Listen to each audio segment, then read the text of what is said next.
A gente está começando hoje mais uma tertúlia matinal, essa é a número 16. O tema hoje é autossuperação de eventos traumáticos. Meu nome é Patrícia Mello e a ideia de propor esse tema se deve a uma década de carreira pesquisando trauma, né? Então, já faz algum tempo aí que a gente está tentando estudar esse tema e dentro da psicologia, que é a minha área de atuação, mas também dentro da conscienciologia, numa tentativa de ampliar um pouco essas ideias para além da realidade e da vida intrafísica atual. Então, a ideia hoje é a gente poder falar um pouco desses eventos traumáticos, o que é isso.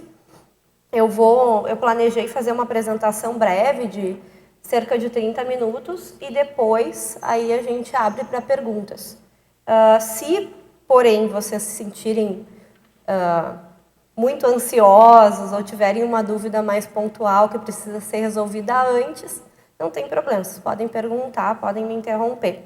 Mas a maioria das perguntas, então, a gente deixa para o final. Então, a ideia, durante a minha apresentação, é falar um pouco sobre o que são eventos traumáticos, quais são as casuísticas que a gente tem, os exemplos que a gente tem sobre traumas, o que as pessoas já viveram em termos de trauma. Acho que isso aqui não está funcionando. Quais são os exemplos que a gente tem sobre trauma, o que eu já levantei em termos de diferentes eventos traumáticos que as pessoas já vivenciaram. A gente sabe que mesmo que uma pessoa não tenha vivenciado um trauma nessa existência, a chance da gente ter tido traumas em existências anteriores é muito grande, né? Porque a humanidade sempre teve uma tendência a se traumatizar e se retraumatizar. Então, eu trouxe algumas casuísticas não só dessa realidade atual, mas também de existências pretéritas.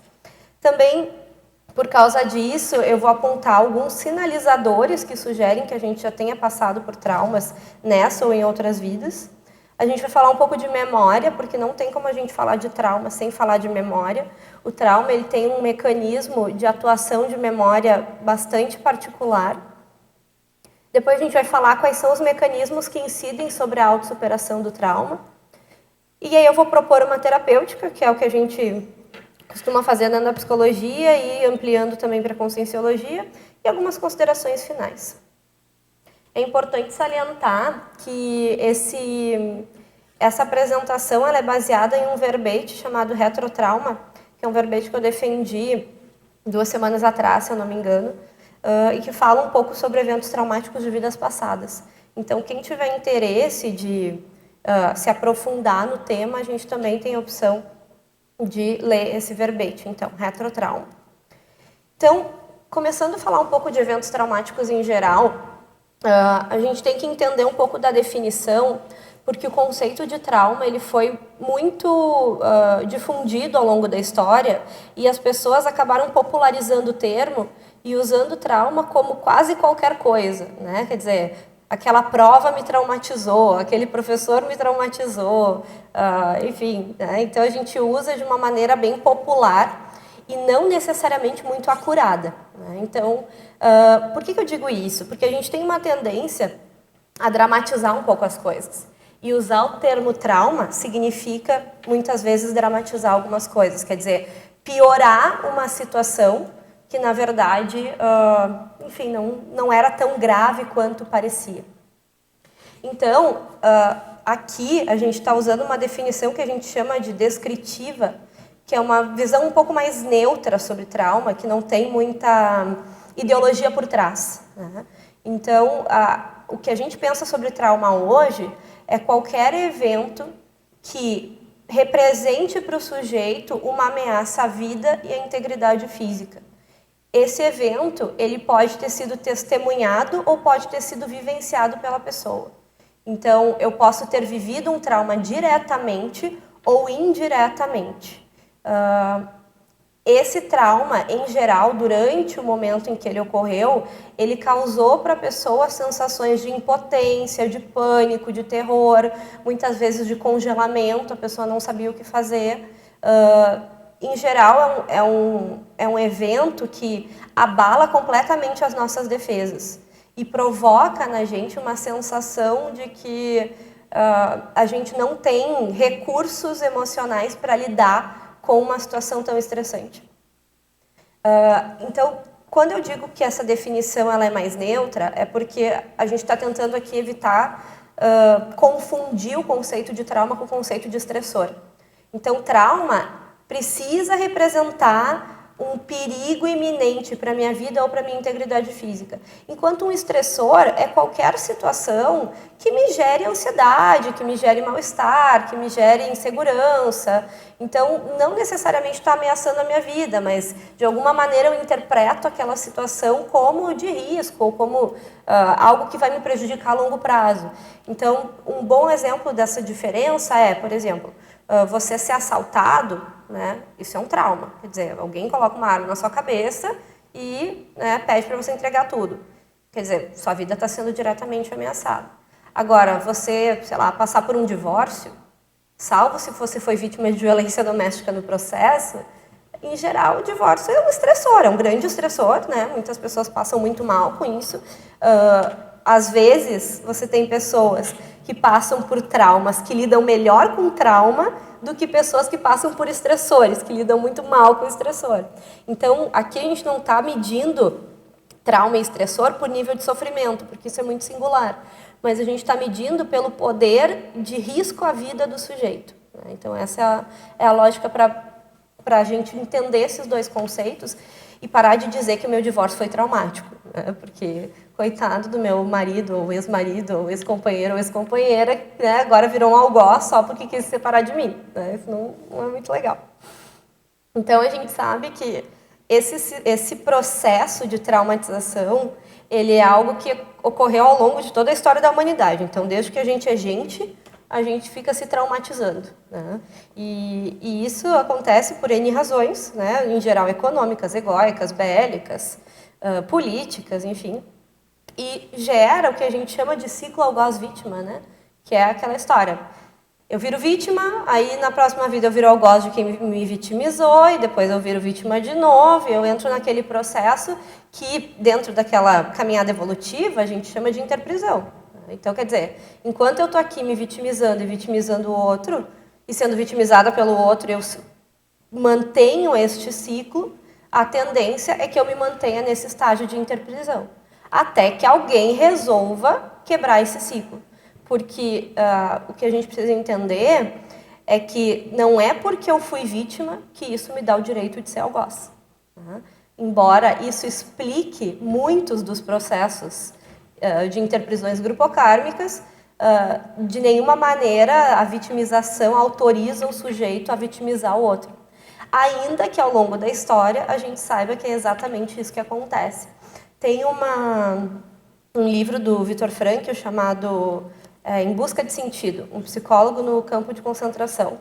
Então ele era psicólogo, ele era judeu na época da Segunda Guerra, e ele foi, então, levado para um campo de concentração. Ele passou por vários, na verdade, né? Ele foi levado para Auschwitz primeiro e depois ele foi para outros campos, foi sendo transferido.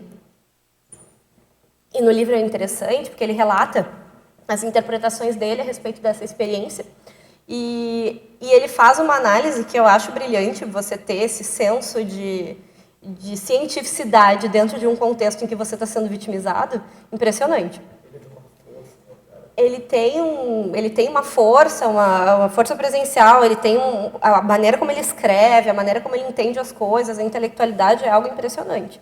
E no livro ele conta que durante esse período que ele passou no campo de concentração, ele observava alguns grupos de pessoas, e um dos grupos eles chamavam de capos, que eram grupos de judeus que estavam ali vitimizados também, tinham sido levados àqueles campos de concentração enquanto vítimas, mas que tinham recebido, por N motivos, uma série de privilégios lá dentro, e que eram um pouco menos maltratados do que a maioria dos judeus. Então, eles acabavam adquirindo algum tipo de poder lá dentro. E chamou a ele a atenção que existiam capos, então, esses judeus que tinham um pouco mais de poder lá dentro, chamou a ele a atenção que esses capos, muitas vezes, eram mais cruéis com os judeus do que os próprios soldados do Hitler. Então, quer dizer, ele costuma dizer no livro que a gente tem que parar com essa ideia de que só existe algoz e vítima onde a gente acha que existe, né? E que soldado pode ser algoz ou vítima e que judeu pode ser algoz ou vítima, né? Então ele tem uma visão desse mecanismo evolutivo que é bem diferente assim do esperado para alguém que foi vitimizado por essas pessoas. Então ele diz, existem soldados bons e ruins e existem judeus bons e ruins, não importa quem aqui está no papel de vítima e quem aqui está no papel de agressor formalmente, né? O que importa é a tendência da pessoa, né? Então, quer dizer, o nível evolutivo, né? O que ele está falando aí é de nível evolutivo. Então, é interessante a gente tentar quebrar um pouco esse paradigma de que todo algoz é só algoz e que toda vítima é só vítima. As pessoas são múltiplas, né? Elas fizeram várias coisas em várias existências. Então, a gente tem a mania de pensar assim, então se aquele cara é um criminoso, então ele é só criminoso, ele nunca sofreu trauma nenhum. Bom, pelo contrário, a gente sabe que hoje quem comete crimes foi vitimizado a vida inteira, né? O maior número de abusadores sexuais hoje sofreu abuso na infância. De novo, a gente não está aqui justificando, né, dizendo que tudo bem então, já que você foi abusado, você pode abusar, mas a gente sabe que esse ciclo ele vai se repetindo numa vida ou em várias, né? Então, a ideia é a gente parar um pouco de pensar nisso como algo dicotômico e entender que isso é algo interativo, né? Então, eu trouxe para vocês algumas casuísticas aí do que eu entendo que são grupos de traumas possíveis da gente ter experienciado nessa ou em vidas anteriores. No verbete que eu sugeri, retrotrauma, a gente tem 45 traumas. Aqui eu resumi em 18, coloquei eles agrupados, porque no verbete está bem mais específico. Mas eu estou listando aqui abortos, né? A gente sabe que um aborto, a perda de um filho, ela é extremamente traumática, principalmente se você estava desejando essa criança. Mas mesmo que você tenha induzido esse aborto, ele pode ser muito grave, muito traumático. E em vidas anteriores, em que a gente não tinha nenhum nível de saneamento, nenhuma medicina muito avançada, o número, a incidência de abortos era muito maior e podia, inclusive, mais do que hoje, levar a mulher ao óbito, né? Então, era algo bem mais grave do que hoje já é, e que já é bem grave hoje. Abusos de vários tipos, então, abuso sexual, abuso físico, abuso psicológico, assédio moral.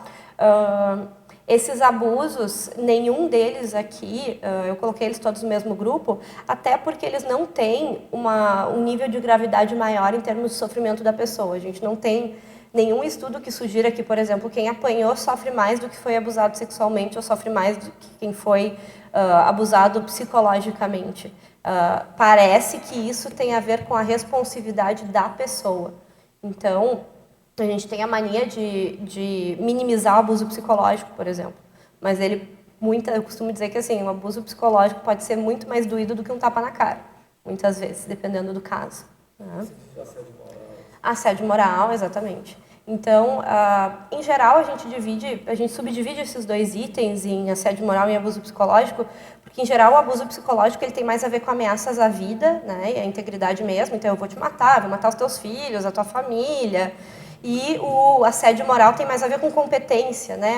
É mais comum de você ver assédio moral em empresas, grandes corporações, em que o sujeito tem uma série de metas para cumprir, e se ele não cumpre aquelas metas, ou ele não tem um desempenho esperado, aí os superiores tendem a dizer coisas do tipo: você é incompetente, você não presta para nada, não sei por que eu te contratei, você vai ficar sem emprego, tem tanta gente aí concorrendo, você vai sair, vai entrar um melhor, não vai ter como sustentar a sua família, o que seus filhos vão pensar de você. Então, isso a gente costuma chamar mais de assédio moral, enquanto o abuso psicológico é mais uma coisa de ameaça propriamente dita, né? Mas, claro, esses conceitos se confundem um pouco. Acidentes de vários tipos, né, automotivos, um grande naufrágio, como por exemplo foi o Titanic, acidentes aéreos que tenha ocorrido aí com alguma frequência ultimamente, mais do que deveria, afogamentos, atentados, né, a gente está numa época em que atentados terroristas estão ficando cada vez mais comuns, né, isso assusta bastante a gente. catástrofes naturais e catástrofes tecnológicas. A principal diferença entre elas é que as catástrofes naturais, em geral, são associadas com fenômenos da natureza, então, por exemplo, enchentes ou terremotos, erupções vulcânicas, enquanto as catástrofes tecnológicas estão mais associadas com a ação do homem, por exemplo, um prédio que cai ou uma boate que pega fogo, né? Decapitações, né? Eu coloco esse aqui porque acho que tem um curso da monarquia acontecendo aqui do lado e acho que é muito difícil a gente não pensar que fomos decapitados em alguma existência, né? Acho que foi por muitos anos a maneira mais comum de aplicar pena capital, né? Teve alguns países ainda no século XX, início do século XXI, que ainda estavam aplicando a decapitação, né? Então é algo que acabou recentemente, então isso é bem sério. Enforcamentos também, outra maneira bem típica de matar pessoas, né? Epidemias, né? Antes da penicilina ser descoberta, inventada, enfim, não sei qual é a palavra para isso, mas as pessoas morriam muito de epidemias, isso era algo que assustava muito as pessoas, isso era algo que dividia as pessoas em castas na sociedade, né? Aquelas que tinham mais tendências a ficar doentes e aquelas que não. Então, fome, sede, né? Aquelas pessoas que morriam no deserto ou morriam de inanição por questões sociais, né? Guerras, a gente sabe que vários de nós, inclusive, morreram na guerra, né? Queimamentos, não dá para esquecer as bruxas queimadas nas fogueiras, né? E a gente sabe que de bruxas não tinham nada mais era do que parapsíquicas, né? Mutilações, partos que podiam ser bem traumáticos, né? Porque a gente não tinha recursos, muitas vezes, para lidar com o parto da maneira como a gente lida hoje. Rituais de iniciação, perseguições, torturas e, claro, a pior atrocidade da humanidade, que é o trabalho escravo, né? Então, mais traumático do que ser escravizado por uma vida inteira, bem difícil de encontrar. Então, baseado nesses eventos traumáticos, eu elenquei alguns sinalizadores de que a gente pode ter vivenciado eventos traumáticos ou nessa existência ou em existências pretéritas. Nessa existência é mais fácil de lembrar, exceto em casos em que a pessoa passou por traumas na infância e aí, muitas vezes, a memória bloqueia alguma coisa. Mas em existências pretéritas, o que nos resta é autopesquisa, para a gente entender de fato se a gente passou por alguma dessas coisas. Eu tenho por hipótese que a maioria de nós passou por alguma dessas coisas que eu citei anteriormente, porque dificilmente a gente teve vidas assim muito tranquilas, né? Então eu elenquei alguns sinalizadores, eu elenquei eles em corpos, né, em veículos de manifestação. Então, somáticos, energossomáticos, psicossomáticos, mentalsomáticos e holossomáticos. Então, os sinalizadores somáticos podem ser, né, isso são todas hipóteses, eu não estou dizendo aqui, por exemplo, que quem tem cicatrizes é porque a pessoa passou por um trauma. Mas, se você tem uma cicatriz, ela pode ser um indicativo de que você viveu algo nesse sentido. Então, cicatrizes, marcas de nascença, a gente sabe que o nosso soma, ele denuncia não só a nossa genética atual, mas a nossa paragenética. Então, patologias, indisposições, então a maneira como eu ajo com o meu corpo, se eu tenho alergias, se eu tenho dificuldades N de saúde, indisposições físicas que ocorrem regularmente comigo, tudo isso pode denunciar algum tipo de trauma do passado. Energossomáticas, então, chakras bloqueados, obstruções energéticas. A gente sabe que o energossoma, ele herda os nossos pensenes. Então, quer dizer, se eu tenho uma tendência a pensenizar de uma determinada maneira, o meu energossoma vai demonstrar isso. E essa pensenidade, ela não é dessa vida. Quer dizer, eu carrego isso de vidas anteriores. Então, nem sempre um bloqueio energético, ele é decorrente só dessa existência. Ele pode ser decorrente de outras existências também. Psicossomáticos, desequilíbrios afetivos, rompantes emocionais. Às vezes a gente tem uma reação emocional desproporcional àquele evento que a gente está vivendo, o que sugere que aquilo acordou na gente alguma coisa muito mais séria do que aquela situação propriamente dita. Mentais somáticos, distorções cognitivas, crenças enraizadas.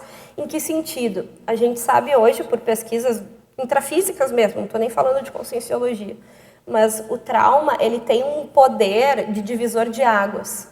Então, quer dizer, a maioria das pessoas consegue descrever a vida em 2 momentos, antes e depois de ter vivido um evento traumático. Porque ele tem um poder de mudar a tua visão de mundo. Quer dizer, se antes eu vivia num mundo, na minha cabeça, meio poliana, de que era tudo seguro, de que era tudo lindo, e agora eu passo por um evento estressor, a tendência é que eu comece a achar que o mundo não é tão bonito assim. Né? Ou, pior ainda, eu começar a achar que eu não tenho habilidades para lidar com esse mundo. E aí eu crio uma ideia de vulnerabilidade. Então, o trauma ele tem uma tendência a mudar a maneira como a gente enxerga o mundo e a gente mesmo. E isso é muito perigoso, porque as nossas ações, elas são baseadas nas nossas crenças, nas coisas que a gente acredita. Então, se eu acredito que eu não sirvo para nada e que o mundo é um lugar perigoso, eu vou estagnar, eu não vou conseguir ir para frente. Se eu acredito que eu tenho condições de lidar com traumas e problemas em geral, eu vou para frente, porque eu tenho iniciativa, eu consigo pensar que eu tenho capacidades.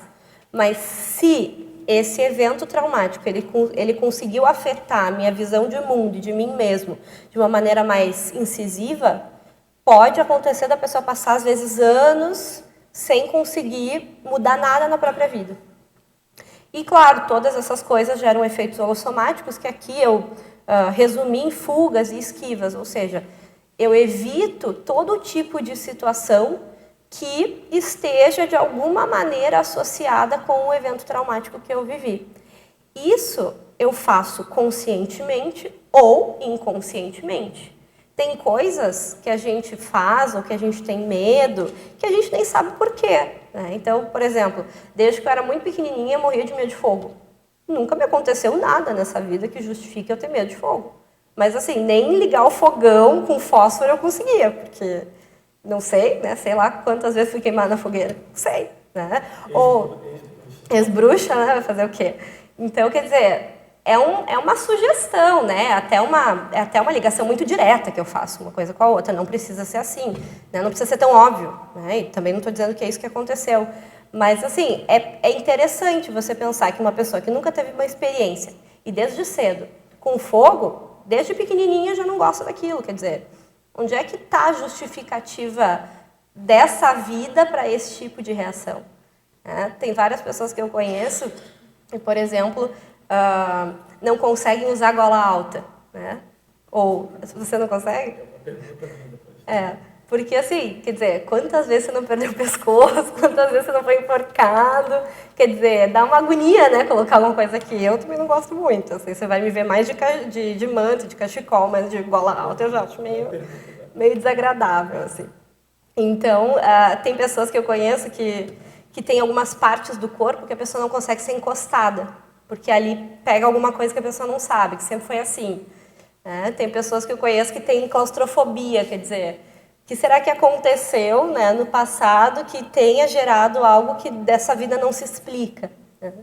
Então, quer dizer, todos esses eventos, esses sintomas, que podem ser de qualquer uma dessas ordens, eles sugerem aí que tem um passado que está atuando ainda. Né?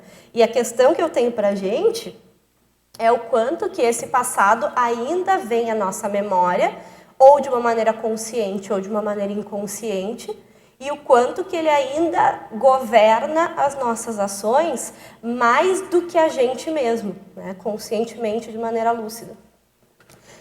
Não tem como a gente falar de trauma se a gente não falar de memória.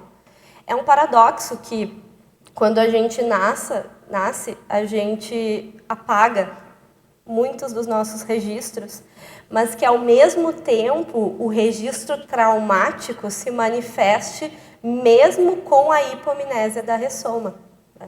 Então, é interessante como a gente apaga algumas coisas conscientemente, mas o holossoma se encarrega de nos lembrar. Então, não tem como a gente falar de trauma sem falar de memória, porque a gente sabe que o trauma ele tem uma tendência a incidir sobre a nossa memória de uma maneira muito diferente de outros eventos que sejam mais simples. Então, a gente costuma chamar essas pequenas situações, esses pequenos gatilhos que agem sobre o nosso soma e que de alguma maneira nos causam desconforto e que muitas vezes podem gerar até uma retrocognição ou podem gerar sensações desagradáveis, desconfortáveis de triggers, né, que são gatilhos mnemônicos, coisas que fazem eu me lembrar, consciente ou inconscientemente, daquilo que me aconteceu. A gente considera esses gatilhos como internos ou externos. Então, gatilhos internos poderiam ser lembranças ou sensações específicas que você sentiu naquela época e que você sente de novo numa outra situação, mas remete ao evento traumático. E aqueles eventos externos são quaisquer elementos do ambiente externo que incidem sobre a memória e gatilham aquela informação. Como, por exemplo, você começa a sentir um cheiro estranho e aí daqui a pouco você se lembra, não sei, da câmara de gás lá que você viveu lá na época da Segunda Guerra, né? Então, quer dizer, algo externo que de alguma maneira acorda essa memória. E aí, claro, se a gente tem uma intencionalidade de buscar lucidamente retrocognições, a gente consegue lidar com isso melhor do que se a gente deixar a memória ficar vindo do jeito que quer, né? Então, se eu consigo controlar isso, se eu consigo buscar isso de uma maneira mais lúcida, a tendência é que isso não me machuque da mesma maneira como se isso vier espontaneamente. Porém, eu faço aqui uma ressalva, que é o seguinte: não tem por que você ficar lembrando de coisa que não está te prejudicando. Quer dizer, não vou lá ficar meu Deus, eu tenho que ficar lembrando de todas as decapitações que eu sofri, porque, como é importante saber essas coisas. É importante até o momento em que você acha que isso é muito valioso para a autopesquisa, que isso vai te ajudar a resolver um problema atual, que isso está travancando a sua vida de alguma maneira.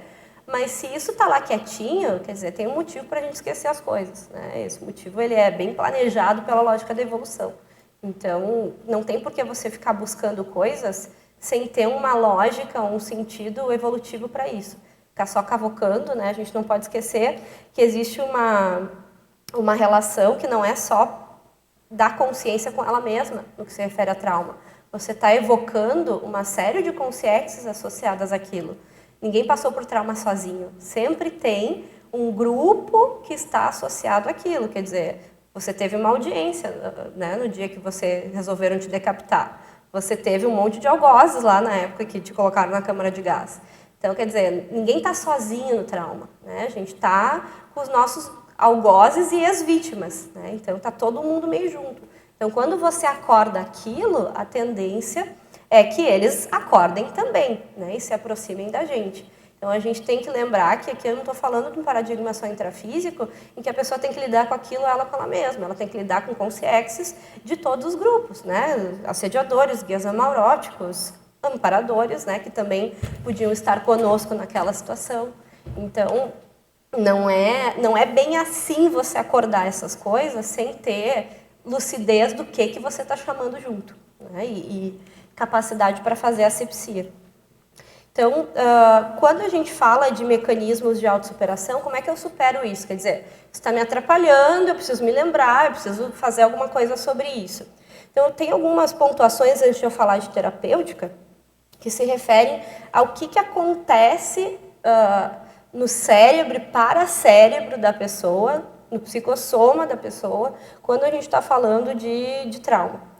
E a primeira coisa que a gente tem que saber é que não existe uma maneira de você superar um trauma que não seja enfrentando e elaborando o que aconteceu. Porque quando um trauma acontece, a gente liga todas as nossas defesas de uma maneira automática. Então, tudo que eu faço porque é o que eu aprendi a fazer. Eu não reflito sobre a maneira como eu estou reagindo. Em geral, você reage da maneira como você instintivamente está programado para reagir. Não tem muita lucidez nesse processo. A lucidez pode acontecer depois, mas no momento em que a gente vive, você não tem lucidez. Então, a maneira como você entendeu aquilo emocionalmente foi uma maneira pouco lúcida, porque foi o que deu para fazer naquele momento. Então, as repercussões disso, se elas não foram pensadas após, elas também não são lúcidas. Então, você tirou conclusões ali que possivelmente não são as mais apropriadas para a realidade. Então, quando a gente fala de reelaboração, a gente está falando de repensar isso, de repensar o significado disso, o que aconteceu naquele momento, quem foram os agentes que atuaram naquela situação. Então, quer dizer, repensar isso e reelaborar conscientemente e emocionalmente o que aconteceu. De novo, né, repetindo aquilo que eu falei antes, esse autoenfrentamento ele não ocorre só da consciência com ela mesma. Você muitas vezes tem que fazer o desassédio de todo aquele grupo que estava com você naquele momento. Às vezes você tem que ir lá e perdoar o seu algoz, para ver se o negócio resolve. Né? É natural, claro, que se a gente está falando de um trauma que aconteceu séculos atrás, trazer ele à tona e lidar com ele hoje, ele vai causar uma série de repercussões emocionais. E eu costumo dizer que a maioria das pessoas não sabe lidar muito bem com emoções negativas. Né? Então, assim, muito lindo, né? A pessoa tá lá em primeiro dizendo que aprendeu uma grande coisa num curso, mas quando a pessoa começa a chorar, a gente não sabe muito bem o que fazer. Né? Infelizmente, e nem ela, exatamente. Porque a gente tem uma associação que a emoção, se ela é meio desorganizada, se ela é meio desgovernada e se ela é negativa, é antievolutivo. Então, não vamos falar disso, vamos falar de coisas boas. Né? Só que, às vezes, a gente tem que falar de coisa ruim, gente. Não dá pra gente simplesmente ignorar a emoção negativa e esperar que ela passe. Então, eu sempre faço uma crítica, assim, à humanidade como um todo, mas acho que aqui na Conscienciologia a gente tem que ter um pouco mais de consciência sobre isso, sabe? De que a emoção, ela não é nosso inimigo. Que a gente precisa começar a acolher ela de uma maneira mais compassiva. A gente não tem muita compaixão com a gente mesmo quando a gente está com as emoções afloradas. E quando a gente fala de trauma, é inevitável e até meio disfuncional você não ativar a emoção. Tá? Então é importante a gente lembrar que passar por um evento traumático e superar ele não é uma situação em que você vai ficar neutro. Né? E a gente tem que compreender e aceitar a pessoa, porque senão, se ela se constranger, acabou a assistência ali. Né? Ela tem que se sentir livre para expandir as emoções. E aqui eu não estou falando de dramatizar e começar a chorar e fazer todos os dramas do mundo. Eu estou falando de sentir a emoção da maneira como ela vem. E validar ela porque ela é importante. Né? E foi importante naquela época. Então, o que eu quero dizer aqui é que tem vários fatores que facilitam ou que dificultam essa recuperação. E eles incluem, né, rede de apoio social, rede de para-apoio, incluem as nossas próprias capacidades de resiliência. Não é todo mundo que vai conseguir numa vida superar um trauma de 10 vidas atrás. E não é todo mundo que supera do mesmo jeito. A gente tem a mania de pensar que se eu conseguir, qualquer um consegue. Não, você conseguiu porque você é você. Né? Não é todo mundo que consegue lidar da mesma maneira com as mesmas coisas. Então, a gente tem uma tendência a generalizar que é bem perigosa nesse caso. A gente acha que qualquer um supera qualquer coisa quando quiser, só porque quer. Não é assim, as coisas demoram, levam tempo e cada um precisa de um grupo de recursos para que isso aconteça. E, pessoalmente, embora eu ache que depende de recursos intraconscienciais, também depende de recursos extra-consciência. Né? Não é só ela com ela mesma, tem que ter ajuda externa muitas vezes. Né? Não dá para a gente achar que consegue fazer tudo sozinho. Então, a terapêutica que eu estou propondo aqui, ela passa por algumas etapas. De novo, no verbete retrotrauma, a gente faz uma dissecação maior desses elementos, mas pensando na organização de autoconsciencioterapia, eu dividi em 4 etapas. A primeira é de autoinvestigação. Então, o primeiro passo é aceitar que você foi traumatizado em algum momento da vida. Ninguém gosta muito de ficar no papel de vítima, mas em algum momento nós fomos, assim como fomos algozes. Então, a primeira coisa é aceitar. Olha, eu acho que isso aqui deve ter acontecido porque está me incomodando e eu preciso lidar com isso. Buscar promover retrocognições lúcidas, se houver realmente uma decisão de entender isso melhor. Partir para um autodiagnóstico através de hipóteses que sejam baseadas em sinalética, que se faça uma varredura do holossoma para entender de fato onde é que estão os bloqueios, onde é que estão as indisposições, quais são as patologias, quer dizer, fazer uma verificação de todos aqueles elementos que eu tinha falado antes.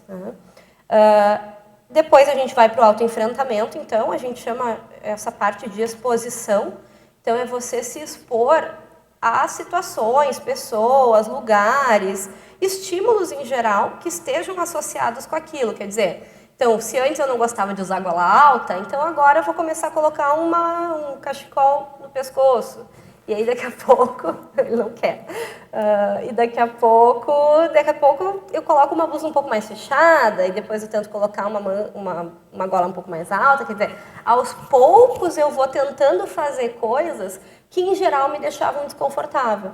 Mas isso é gradual, né? Não é um belo dia comprar uma blusa bem apertada e prender no pescoço, né? É fazer isso de uma maneira gradual à medida que eu acho que isso me é útil.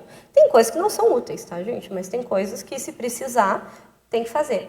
Então, é tentar se expor gradualmente a tudo aquilo que gera essas indisposições e também a própria memória do trauma, porque muitas vezes essa memória ela é muito dolorida e a pessoa evita situações, pessoas, lugares, enfim, esses gatilhos que a gente tinha falado antes, porque a memória dói muito. Então não é nem por medo que aquilo que aconteça de novo, é porque toda vez que eu me lembro eu me sinto muito mal. Então eu evito lembrar para não me sentir mal. Só que esse mecanismo de evitação, ele gera um alívio que ele não é a longo prazo ele não serve para muita coisa, porque ele me gera um alívio momentâneo, mas na prática eu só vou continuar evitando. E essas evitações podem me gerar uma série de prejuízos. Quer dizer, por exemplo, conheço uma pessoa que a pessoa tem a hipótese de que ela foi ostracizada, né? Então perdeu poder e tal, de uma maneira bastante traumática, enfim. E hoje a pessoa tem dificuldade de falar em público, né? Só que a gente sabe que TARES, gente, passa por atacadismo, e atacadismo passa por dar aula, por apresentar coisas, enfim, de alguma maneira a pessoa vai ter que se expor a um público em algum momento. Então, quer dizer, esse ostracismo do passado, que está associado com essa não exposição hoje, está dificultando a assistência da pessoa, né? Então, em algum momento ela vai ter que sentar aqui na frente, não tem jeito, né? Talvez não precise começar com uma tertúlia matinal, mas pode ser com verbete, pode ser com uma aula de conscienciologia, pode ser com uma palestra, pode ser com algo bem pequeno, mas quer dizer, eu vou tentando me expor àquilo que me dá medo. Ah, mas daí eu vou ter que me lembrar da época lá que eu fui humilhado publicamente. Vai ter que se lembrar. E foi ruim, foi. Mas talvez se você se lembrar, você vai entender isso de uma maneira diferente. Porque quando a gente começa a ter mais cosmovisão, o processo do trauma ele fica mais simples, né? Então, se você foca no sujeito traumatizado, parece que aquilo é imenso. Mas se você pensa no tamanho do cosmos e da assistência que você pode fazer, essa superação ela se torna menos complexa de ser feita. Então, quer dizer, quando você tem uma intencionalidade assistencial, você consegue pensar isso de uma maneira diferente e aí ter motivação para fazer esse processo. Então, esse processo de exposição ele tem que ser gradual e, em geral, ele vai gerar uma catarse emocional. Então, eu vou sentir coisas, vai ser difícil, eu vou enfrentar a memória, vai ser ruim, mas depois passa, tudo passa, né? Só que a gente tem uma tendência a dramatizar que muitas vezes a gente percebe que não precisava tanto, né? Depois que a gente supera, a gente pensa, puxa vida, por que eu não superei antes, né? Não era tão difícil. E, por fim, a autossuperação, né? Que é esse reprocessamento e essa ressignificação, quer dizer, parar de me achar que aquilo foi horrível e que eu nunca vou superar e começar a fazer, ter essas estratégias e processar isso diferente. Entender que sim, eu sou capaz de lidar com isso, eu sou capaz de passar por isso de uma maneira menos traumática, eu sou capaz de me lembrar das coisas sem sofrer tanto e eu sou capaz de lidar com situações difíceis, adversas. Afinal, se todos queremos ir para a baratrosfera fazer resgate, a gente tem que começar a se acostumar a ver coisa feia, né? E começa com a nossa história. Então, eu trouxe para finalizar, pessoal, a frase enfática que está no verbete retrotrauma, que diz o seguinte: a autossuperação do retrotrauma torna-se possível quando a consciência obtém coragem para autoenfrentar os retromedos. Nenhuma cicatriz psicossômica precisa durar para sempre. O que eu quero dizer com isso? Que a gente acha que quando a gente tem um medo muito grande, aquilo vai ficar com a gente para sempre. Mas nada precisa ser para sempre se você está afim de se autossuperar, né?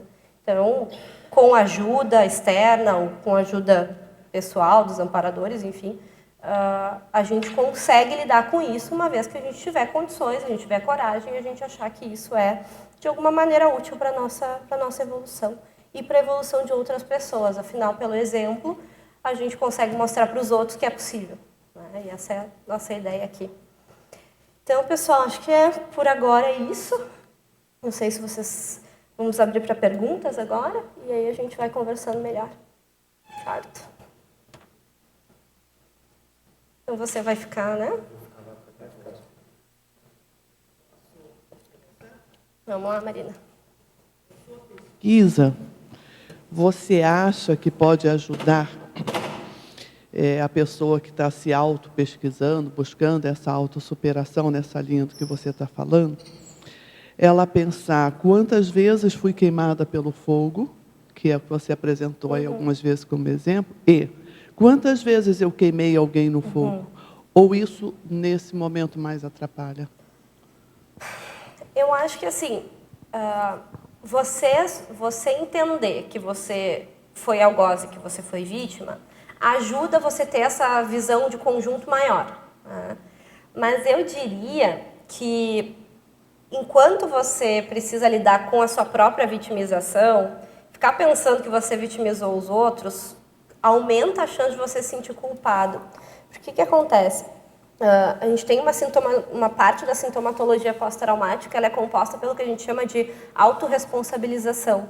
Então, a gente acha que a gente tem culpa pelo que aconteceu. Embora a gente saiba que existe um ciclo de algoz-vítima e que você possivelmente queimou alguém porque foi queimado, essa sintomatologia de culpa, que pode ser confundida quando você faz esse raciocínio, ela, em geral, agrava o quadro pós-traumático. Então, eu acho que fazer esse raciocínio, ele pode ajudar quem está bem lúcido. Mas, para quem não está, pode fazer com que a pessoa pense assim, então eu mereci. Entende? E assim, ninguém, por mais que eu tenha queimado 500 pessoas nessa vida, nas vidas passadas, eu não merecia ser queimado. Ninguém merece ser queimado. Então, para a gente não... assim, acho que tem um perigo aí da pessoa que não é muito lúcida começar a criar um princípio meio religioso de que, assim, já que eu sofri, então eu tenho que sofrer também. Né? Então, acho que isso pode ser, assim, para quem não está lúcido, isso pode ser um perigo. Para quem está lúcido, está tranquilo. Mas como a maioria das pessoas não é muito lúcida... pode ser um gatilho para a pessoa permanecer onde ela está, né? Então, deixa quieto, porque vai que eu tenho que enfrentar com quem eu queimei também. Eu acho que são dois processos diferentes, sabe? Uma coisa é você lidar com a sua própria vitimização, e aí um outro passo é você lidar com o fato de que você vitimizou outras pessoas. Acho que são duas etapas diferentes, assim, no processo. Ok. Então, tem etapas nesse processo, é melhor observar, né? Falar? Oi, sobre a sintomologia da culpa... Você pode falar um pouquinho mais perto do microfone. Sintomologia da culpa, como é que fica se a pessoa for queimada por um acidente de percurso involuntário? De uma mata, de qualquer coisa. Mas mesmo assim a gente sabe que mesmo acidentes, a pessoa tende a se sentir culpada. Eu poderia ter pego uma estrada diferente, eu poderia ter feito algo diferente, eu poderia ter tomado um caminho... o caminho que eu pensei antes, eu tomei aquele, ou pior, nós na Conscienciologia, quem mandou ficar assediado, né? Então, se eu estava assediado, acidente não é qualquer coisa, então deve ser assédio, então por que eu não sou desperto ainda? Então, assim... Isso é uma autoculpa. A consciência, ela tem uma mania, e acho que o histórico isso é bem religioso, né? De se culpar pelas coisas, a gente fica lá no alto flagelo. Então, se você... A minha hipótese é a seguinte, se você tem uma tendência religiosa, você dá um jeito de se sentir culpado, mesmo por coisas que não tem lógica nenhuma você se sentir culpado. Né? Porque é o processo da consciência, não é o trauma propriamente dito. Né? Mantém a pessoa no lugar onde ela está. Mantém a pessoa no lugar que ela está, exatamente. Então ela fica ali congelada, estagnada. Né? Estagnada. Que é aquilo que ela merece, exatamente. Isso é um pensamento bem religioso. Bem religioso.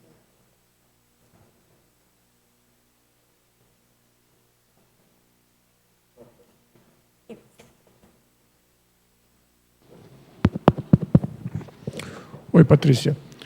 Ontem eu fiquei sabendo, na verdade eu já sabia antes, e daí eu recebi informação novamente. Você atuou enquanto psicóloga lá no processo da Boate Kiss. Não sei nem se você já tocou nesse assunto. Não, hoje eu ainda não toquei. Porque eu cheguei atrasado, tá? E você teve uma oportunidade de ser assistente lá naquele contexto que tem a ver exatamente com esse assunto da questão do trauma. Você poderia comentar como é que foi essa experiência? Você poderia falar? Sim.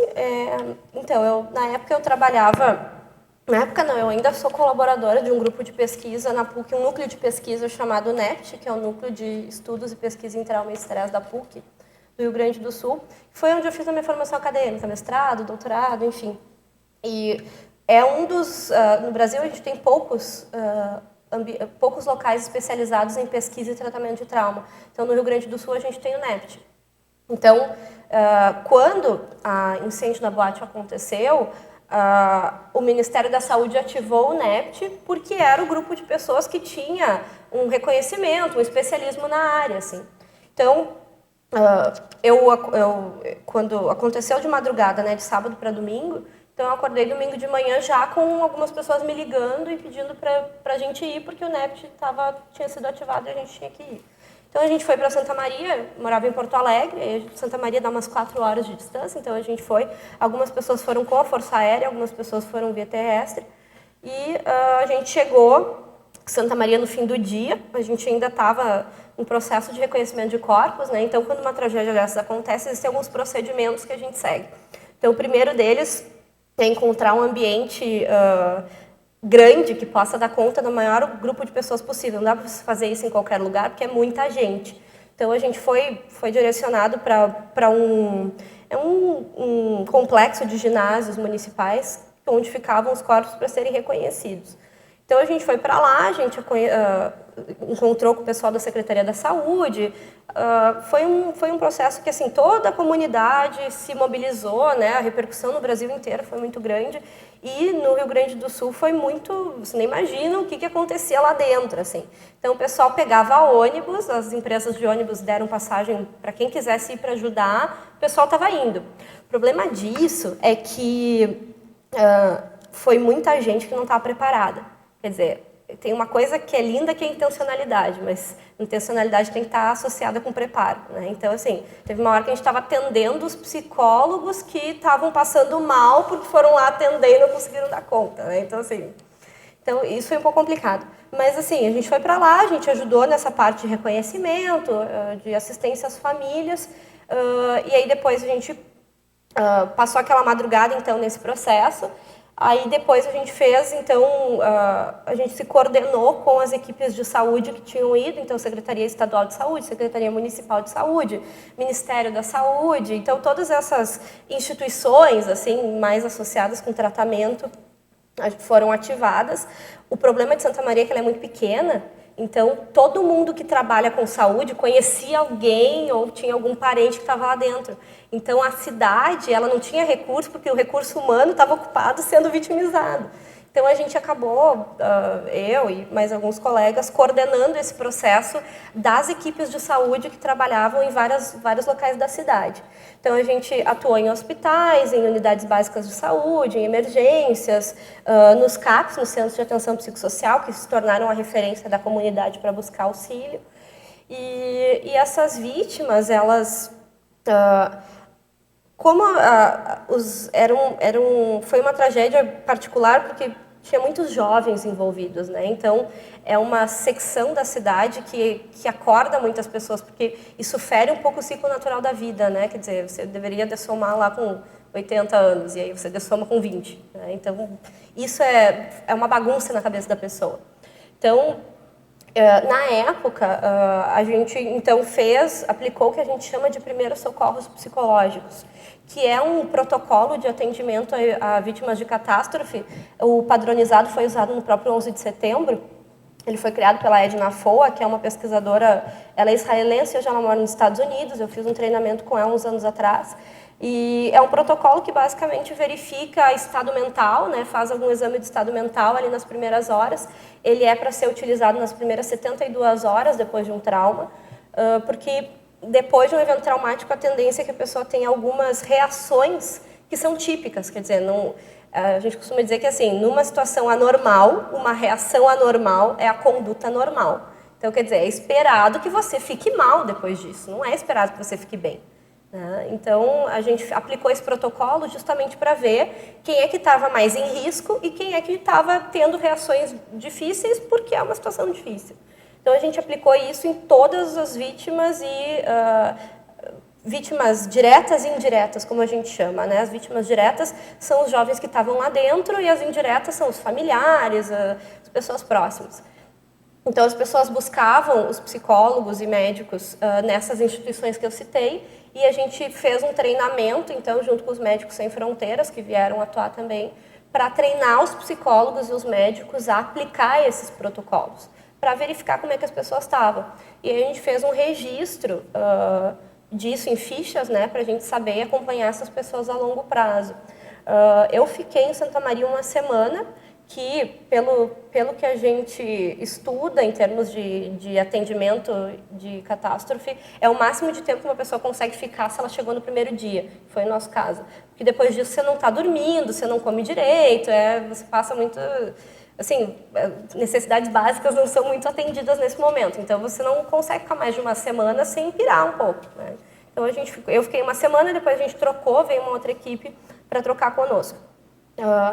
Eu gostaria muito de te dizer que eu tive várias repercussões extrafísicas lindas, mas eu não tive. O que eu tive, assim, eu tive uma percepção forte de amparo. Mas, assim, que mensagem estava passando, não sei. Tá? Não Eu sei. gostaria muito de poder fazer essa pergunta antes de você cortá-la. Eu adoraria te dizer assim, ai, nossa, falei com vários amparadores, diversas projeções. Estou compreendendo o que está ocorrendo. Gente, eu estava coordenando assim, um monte de coisa. Eu ia dormir às 3 da madrugada, acordava às 6, saía do corpo, não sei. Então, deixa eu cutucar um pouquinho mais, mas depois, agora, você já refletiu, já teve alguma orientação dos amparadores do porquê que você era uma das terapeutas a estar lá? Como eu falei, no momento, assim, eu tive só uma sensação de amparo, mas nada, assim, com muita informação. Depois, foi interessante, porque no ano seguinte, vou até dizer os 2 anos seguintes, tá? Porque para extrapolar um pouco. Tudo quanto era curso que eu ia, tudo quanto era atividade que eu fazia, alguém falava da boate, ou alguém falava de fogo, ou alguém sentia cheiro de queimado. Em todos os cursos. Eu lembro que foi no mesmo ano do ECP3 da Evolucim, e no ECP3 da Evolucim apareceu no campo, e não era no meu campo, era no campo de outras pessoas. Nunca, acho que aconteceu uma ou outra vez só de eu perceber, mas em geral eram outras pessoas que não sabiam do meu histórico. Então isso foi interessante de pensar. Além disso, eu tive... a minha família ela é de Cruz Alta, que fica mais ou menos 1h30, 2 horas de Santa Maria. Então, o meu irmão, na época, até foi a Santa Maria me levar de volta para Porto Alegre, porque eu não estava em condições de dirigir. E quando ele chegou, eu percebi 3 amparadores enormes, assim, atrás dele, assim, no sentido de bem... Sim, vamos dar suporte para quem deu suporte. Então, isso foi bem interessante, assim, para você ver como é um amparo de função, né? Isso é muito sério. E depois disso, eu tive, então, essas repercussões. Eu não me lembro mais o que tu perguntou. Não, eu estou só puxando a informação. Por que eu estava lá? Lembrei agora. Por que eu estava lá? Eu acho que, assim, eu tenho por hipótese que eu já vitimizei muita gente nessas vidas. E eu acho que eu já tive um processo sério com manipulação e com tortura. Eu tenho essa impressão. Entendi. Então, eu acho que assim, o meu papel foi no sentido de recompor, atender as minhas vítimas. Aproveitou a oportunidade para isso, fez o foco. E, claro, do ponto de vista intrafísico, tem a questão de eu ser especialista mesmo, né? É o tema da minha tese de doutorado, dissertação de mestrado. Trabalhei a vida inteira com trauma e eu estava num centro que é referência em trauma. Então, ser ativado intrafisicamente já tem um motivo. Mas eu, pessoalmente, estar lá, a minha hipótese é que tem a ver com esse passado aí de ter vitimizado esse povo. Entendi. Porque observa assim, a condição mais primária, a primeira que a gente avalia, mais ou menos dentro do nosso nível, é exatamente chegar a essa análise de que, com certeza, o meu trauma, o trauma que eu identifico, ele tem a ver com, em algum momento eu fui traumatizada, fui vítima.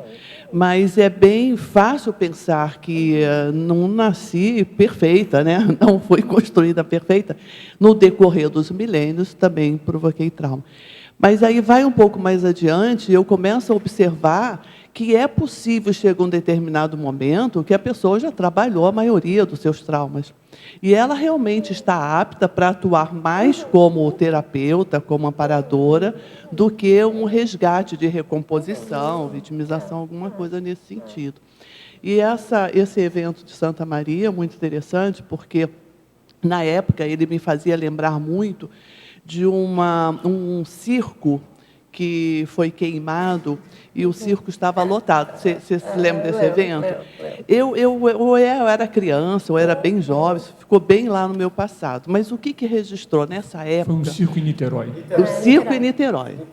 Não é isso? O circo em Niterói. O circo estava cheio, né? Crianças, Um jovens. livro foi recentemente publicado sobre esse assunto. Foi? Ah, não participei. E o que acontece nesse momento é a personalidade, ou as personalidades Valdo Vieira e Chico Xavier, eles eram assim um referencial muito importante, pelo menos no meio onde eu estava. E o Chico, ele deu uma entrevista e ele disse que ali ele tinha uma informação séria, que aquelas pessoas estavam num determinado momento, ele chamava de arena romana. E ele descreve com detalhes aquilo que ele viu, sabe? E fica uma informação que eu sempre deixei um ponto de interrogação. Mas será que é sempre assim? Então, aquelas pessoas que estão lá hoje em dia, por exemplo, assim, o meu questionamento, por exemplo, hoje, ninguém está sendo novas vítimas? Então, sempre que ocorreu um caso como Santa Maria, as pessoas que estavam lá, elas estão no processo de resgate da vitimização? Né? Eu começo a questionar, mas como ele chegou na referência e ele falou com toda a propriedade, a gente não custa nada estudar as duas abordagens, né? Não, sem dúvida. A gente sabe que nada acontece por acaso, né? Quer dizer, mesmo acidentes como esse, né? As pessoas que estavam ali, né? Daí você vai ouvindo os depoimentos das pessoas naquela situação e assim coisas incríveis acontecendo, né? Tipo, eu não pretendia ir, daí eu fui de última hora, ou eu ia ir, daí a minha mãe resolveu que eu não ia poder ir, né? Então coisas assim que você vai vendo que o grupo foi se organizando e para aquela conjuntura se colocar, uma série de sincronicidades foram postas, né? Então, acho que não dá para a gente desconsiderar ali que tem um grupo que está envolvido, né? Eu não me lembro, eu lembro que na época eu até perguntei para algumas pessoas que moravam em Foz, porque eu morava em Porto Alegre, se o professor Valdo tinha falado alguma coisa, mas pelo que eu me lembro ele não foi muito a fundo, Ele comentou uma coisa, tá? Inclusive, porque quando aconteceu isso, eu estava em Capivari, estava em São Paulo, no interior de São Paulo, tá? E eu estava comecei a acompanhar à distância, e uma das primeiras coisas, analogias que eu fiz na minha cabeça foi com a questão do nazismo, tá? E aí o que aconteceu? Até por causa da situação do banheiro, porque teve um problema lá de sinalização, pelo que eu li na imprensa, não sei se foi exatamente isso que aconteceu, que o pessoal entrou, em vez de entrar na saída, em função da sinalização, acabaram entrando no... É porque a placa do banheiro era muito parecida com as cores de placa de saída, as cores padronizadas de placa de saída. Quando eu li isso, eu pensei imediatamente na questão dos campos, não dos campos de concentração, dos campos de extermínio. Porque nos campos de extermínio exatamente se fazia isso. Você colocava uma placa dizendo que era o banheiro e entrava lá, tá? Tanto que chamavam de banhos, né? Algumas câmaras de gás eles chamavam de banhos. Exatamente. E teve, não sei se foi no Círculo Mental Somático, numa mini tertúlia, que eu cheguei aqui, o Walter estava comentando exatamente isso, e ele também fez a comparação da questão do nazismo. Não sei se depois ele teve algum outro comentário, ele fez muito breve, tá? Ele também não quis aprofundar muito, não. Ele fez um comentário e daí ele fez algumas relações do Rio Grande do Sul com alguma questão ligada ao nazismo, mas também não lembro agora em detalhes dos comentários dele. Até porque a maneira como as pessoas dessomaram, né, diferente do que muitas pessoas imaginam, por se tratar de um incêndio, não foi morte por incineração, tá? Foram dessomas por asfixia. Então, o tipo de substância que foi formada por causa do fogo que chegou na cobertura do teto, que era uma cobertura totalmente ilegal, aquela coisa do Brasil, é o tipo de substância que, quando inspirada, ela gera um colapso pulmonar. Então, você não precisa nem asfixiar com muito daquela substância. Um pouco dela já é capaz de impedir os teus pulmões de fazerem o trabalho que eles deveriam estar fazendo. Então, o processo de asfixia também lembra muito isso. Porque não foram pessoas que foram queimadas, teve pouca gente com queimadura. A maioria das pessoas morreram por asfixia. Patrícia, ali, continuando com a questão da Kiss, lá houve várias repercussões posteriores, inclusive suicídios, né? De familiares. Isso é bem comum, depois de eventos traumáticos em massa, é bem comum ter suicídio. Vocês chegaram a acompanhar esse processo traumático que gerou repercussão na cidade posterior ou não? Assim, a gente foi para lá mais uma ou duas vezes, eu acho, enquanto equipe. Eu fui uma, depois foi um outro grupo, em que a gente foi treinar os terapeutas da região para lidar com o estresse pós-traumático, que só pode ser diagnosticado depois de 30 dias, né, do evento estressor, porque antes disso tudo é normal. Então a gente foi para lá uma vez, eu fui uma e depois o pessoal foi de novo para treinar esse pessoal, e a gente teve algumas notícias, e no NEPT, lá na PUC, a gente recebeu algumas vítimas, algumas famílias de vítimas para tratamento também. Então, o que a gente sabe sobre essas questões? Assim, primeiro, depois de eventos em massa, é comum você ter suicídio, ou o que a gente chama de parasuicídio, que são esses comportamentos de risco que a pessoa tem, que tendem a levar a dessoma, ou que tem um risco muito grande de levar a dessoma, e a pessoa faz meio que automaticamente. Aí a gente pode levantar várias hipóteses, que ainda está assediada, enfim, mas é bem comum de ter acidentes com a mesma vítima que sobreviveu à boate, 2 dias depois, sofre um acidente de carro. Isso aconteceu enquanto eu estava lá, aconteceram algumas vezes. A gente receber nas unidades de pronto atendimento vítimas que tinham sobrevivido a Kiss e 2 dias depois, acidente de carro, acidente de moto, caíram de algum lugar, coisas assim bem de acidente mesmo, sabe?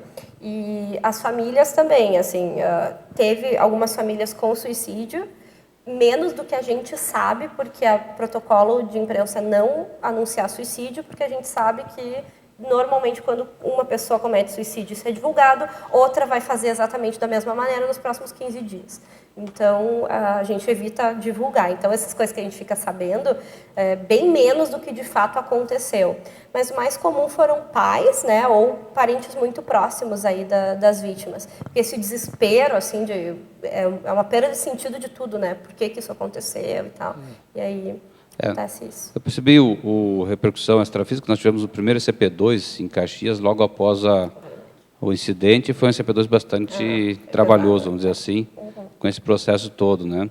Então, a questão traumática na cidade e a posterior também, e isso fica gravado também no psicossoma, né, da população, no processo todo. E o professor Walter chegou a comentar até que a cidade como um todo ela era mal assistida, entendeu? Então, tem uma questão forte ali de reurbanização no próprio processo da cidade. Você sabe se houve alguma movimentação para profilaxia realmente, não só das questões da boate, mas também na cidade, do Holopensene, da cidade como um todo? Eu não sei te dizer, assim, o processo de psicologia dentro da saúde, acho que o Ivo está aqui, pode até falar também, se ele quiser, assim, complementar, é muito complicado, tem muita coisa política envolvida, né? Então, assim, para você tomar uma medida, de mudar algum protocolo, de mudar alguma abordagem, de fazer com que as pessoas repensem e reciclem, é um processo muito político. Então, é difícil de acontecer. Eu acho que depois do que aconteceu, algumas medidas de segurança foram melhoradas, não só em Santa Maria, mas no Brasil todo, né? Quer dizer, todo mundo começou a ver que os extintores começavam a ser trocados nos seus prédios, nos lugares de trabalho, quer dizer, os negócios estavam lá vencidos há não sei quantos mil anos, e aí todo mundo começou a trocar. Né? As equipes de bombeiro começaram a fazer as prevenções contra incêndio de uma maneira muito mais assertiva. Então, esses processos mais de segurança pública até mudaram. Mas, em termos de saúde, eu não sei te dizer muito, porque envolve esses processos. Agora, processos políticos, né? Agora, uma coisa que a gente sabe, isso está bem descrito na literatura e a gente observou lá, é que quando essas coisas em massa acontecem e uma comunidade inteira se mobiliza para dar apoio, nem que seja apoio moral, né? No sentido de fazem caminhadas, acendem vela, fazem aquelas coisas todas que nem sempre a gente aprova, mas que para a SOCIM é uma representação de apoio, isso ajuda muito o pessoal a melhorar. Né? Então, o fato de que isso mobilizou as pessoas e que as pessoas foram, tentaram ajudar da maneira que podiam. Se você não era médico, não era psicólogo, e você estava lá, tinha sempre alguém te oferecendo uma água, levando coisas para você comer, assim, o pessoal, todo mundo que ia fazer alguma coisa, tentou fazer alguma coisa. Então, isso ajuda muito no processo de recuperação. Mas, em termos formais, assim, de mudar a política pública, isso eu já sou mais, assim, Um conservadora. trabalho acho que não. interessante, um estudo interessante seria essa repercussão intra e extrafísica na cidade, na região, principalmente na cidade, desse holopensene, desse tipo de festeiro de drogas, etc., que tem muito no ambiente universitário. Então, nós temos uma repercussão muito forte do ambiente universitário e das drogas, né? E que gerou lá também esse contexto aí na questão.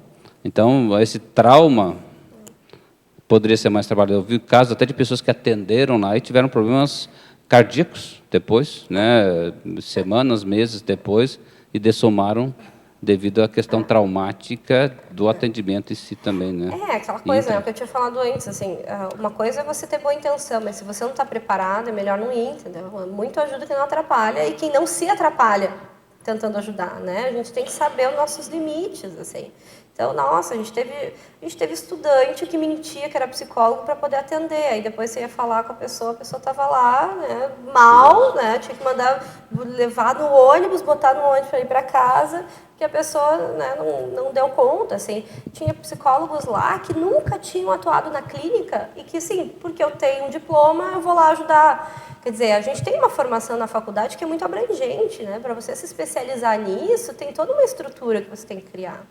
Então, eu acho que o mais sério ali foi que a gente teve que assistir quem estava assistindo, porque o povo foi meio cego, sabe? Meio perdido, assim, bem intencionado, mas ainda, né? Enfim. Estar preparado para poder realmente ajudar Sim, e não atrapalhar, né? Eu vi a Fabiana Carvalho falando esses dias numa palestra que ela deu esses dias, metade do ano, que ela disse que o que é teu vem para ti. Né? Então, a gente tem esse princípio aqui, né? O que é teu vai cair na tua mão, você tem que saber que é teu, senão qualquer coisa que cai na tua mão você pega. Né? A gente tem que tomar cuidado com isso. Agora a gente tem o Alexandre, depois em cima do lado da Patrícia Pelarice e a Natália. Mas antes do Alexandre, alguma dessas perguntas sobre esse assunto? Porque eu acho que o Alexandre vai mudar, né? Você passa para ela, Alexandre, para ela falar primeiro? Eu só lembrei também que na Argentina, não sei se vocês sabiam que em 2004 aconteceu uma tragédia muito parecida, né, que Cromañón. E foi no dia 30 de dezembro, né, na virada do ano, em Buenos Aires, e era uma boate também que era um recital, né, um show de música, que também uma pessoa soltou um fogo e queimou cerca de 200 jovens. Isso e também... depois teve um jogo do Corinthians, algumas semanas depois, em que a pessoa pegou exatamente o mesmo tipo de artefato e machucou outra pessoa por também usar isso num ambiente inapropriado. Então, A única diferença é que aí era lugar fechado, né? Então, queimou a boate inteira. E que eu vi, mas foi justo o que você falou, ou seja, as consequências disso, né, também. Toda a comunidade se mobilizou, mas as consequências de governo, do tipo medidas, muitas boates foram fechadas depois disso. Estádios assim de futebol que comportavam muitas mais pessoas, foram revistas todas as questões de seguranças. E eu lembro que na época eu fiquei pensando sobre economias demais, né? Como você num lugar pequeno trazer, tipo, aconteceu um negócio desses que conseguiu talvez, né, evitar muitas outras, porque existiam muitas boates irregulares, as sinalizações estavam erradas e tudo mais. Então, hoje, uma coisa que me chama muita atenção agora, quando eu entro em algum estabelecimento mais de serviços, assim, restaurante, boate, essas coisas, sempre tem, né, capacidade para tantas pessoas. Nunca na vida eu tinha visto aquilo antes daqui. Né? Raramente você vê um ambiente que, de fato, tem todas as normas de segurança postas. Depois daqui, de fato, muita coisa melhorou em termos de segurança. Em Buenos Aires foi mas muito explícito, assim, fechou tudo e depois começou a abrir, mas com todas as medidas tomadas.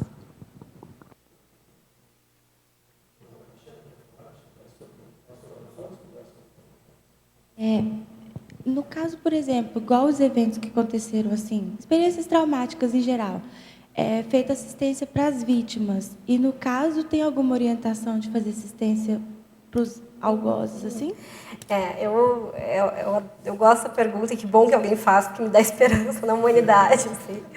Porque eu comentei com algumas pessoas na época, assim, que uma coisa que me preocupou muito foi com os rapazes que estavam responsáveis pela boate e pelo show, né? Que foi o que de fato aconteceu. A pessoa que foi o vocalista que, na verdade, disparou aquele artefato e aí queimou tudo. Então, eu costumava dizer que mais preocupada do que com as vítimas em geral, eu estava preocupada com eles.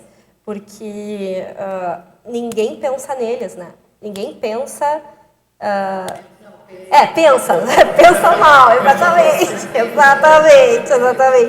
E assim, primeiro que eles são vítimas também, porque eles estavam lá dentro, né? Acho que o dono não estava, mas os outros estavam lá dentro, então eles também se machucaram, eles também correram risco, então eles são vítimas também diretas, né? Mas eles também estão nesse papel de, abre aspas, algozes, né? Considerando que não tinha intenção negativa ali, foi mais uma coisa de ignorância e ingenuidade, mas não teve intenção, né? Intenção de machucar ninguém não tinha. Mas ainda sim no papel de algozes, né? Então, assim, o mundo inteiro está preocupado com as vítimas e ninguém está preocupado com quem gerou aquele processo e que também é vítima. Porque é o que eu tinha falado antes, a gente sabe que a maioria dos algozes já passou por eventos traumáticos nessa vida. Não estou nem falando dos anos passados, estou falando dessa. Então, com isso não estou dizendo assim, ai, que coitadinhos, né? Assim, claro, perdidos da vida, foram lá e fizeram um monte de besteira. Mas tem protocolo para atender eles também, só que eles são em muito menor número, tá? Assim, se você comparar o que existe para tratar a vítima hoje e o que existe para tratar o algoz, é ridícula a diferença de tão absurda, né? De tão pequeno que é o número de protocolos que a gente tem para tratar o algoz hoje, para ele não repetir aquele ato. Para ele entender que o que ele fez não foi certo e que existe uma maneira diferente de viver a vida. Tem pouquíssimos protocolos para isso. No Brasil, a gente não tem nada, que eu saiba, pelo menos, mais oficializado, assim, formal. Tem estudos americanos que já trazem bons resultados satisfatórios. Assim, não são os melhores, mas são satisfatórios. Mas é que se você for pensar, quantos... Assim, a gente está em época de eleição, né? Quantos políticos você votaria que estavam lá defendendo o fato de que eu vou lá e eu vou ajudar os criminosos a serem melhores? Gente, está faltando educação, está faltando saúde, está faltando não sei o quê. Ninguém está preocupado com esses caras. E na CCCI ainda é assim. Então, eu acho que a gente tem uma... Claro. Dentro dos protocolos intrafísicos, da psicologia, do atendimento social, essas coisas, me remonta a uma frase do Valdo que fala assim: amparador não assedia assediadores. E como é fácil da gente verificar a nossa própria reação quando a gente vê uma pessoa sofrendo por assédio, né, sendo subjugada, é uma reação natural. Você, para ficar a favor da vítima, você quase que automaticamente você fica contra o algoz, né? E, no entanto, você observa como que a literatura conscienciológica nos mostra que tem muito a aprender, né? Como assim amparador não assedia assediadores? Então, assediadores também merecem amparo? E é exatamente o que você está falando numa linguagem mais fácil de se entender, né? Porque assim, gente, se a gente tratar o algoz, não vai ter vítima. A lógica é muito simples. Né? Só que a gente não está preocupado com eles porque a gente é egoísta.